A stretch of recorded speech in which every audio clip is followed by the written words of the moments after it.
अस्सलाम वालेकुम। आज का हमारा टॉपिक है कोलोडियन बेबी। जैसे कि आप इस वीडियो में देख रहे हैं, it is one of the type of the congenital ichthyosis. अगर डेफिनेशन की बात की जाए तो ये एक वक्ती कंडीशन है जो कि न्यूबॉर्न्स में देखी जाती है, जिसमें नियोनेट पैदा होते एक झिल्ली में कवर्ड होता है, जिसे हम टॉर्च शाइनी मेम्ब्रेन भी कह सकते हैं, जो पैदाइश के कुछ दिनों के बाद ऑलमोस्ट 3 to 4 वीक्स के बाद खुद ही पील ऑफ हो जाती है।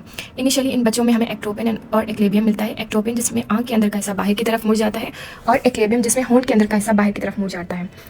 इन पेशेंट में 80% बच्चे इवॉल्व कर जाते हैं दूसरे कॉन्जेनाइटल इक्थायोसिस के सब टाइप्स में, और तकरीबन 10 से 20% बच्चे सेल्फ इंप्रूविंग कॉन्जेनाइटल इक्थायोसिस और सेल्फ हीलिंग कोलोडियन बेबीज़ में इवॉल्व कर जाते हैं।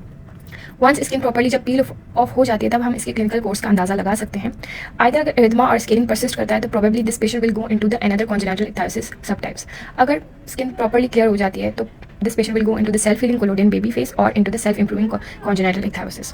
इन बच्चों में एपिडर्मल बैरियर डिस्टर्ब होता है, जिसकी वजह से हमें trans epidermal water loss, hypothermia, hyperthermia और डिहाइड्रेशन मिलती है। अगर मैनेजमेंट की बात की जाए तो ये एक डर्मेटोलॉजिकल इमरजेंसी है, जिसमें इंटरडिसिप्लिनरी अप्रोच की जरूरत होती है।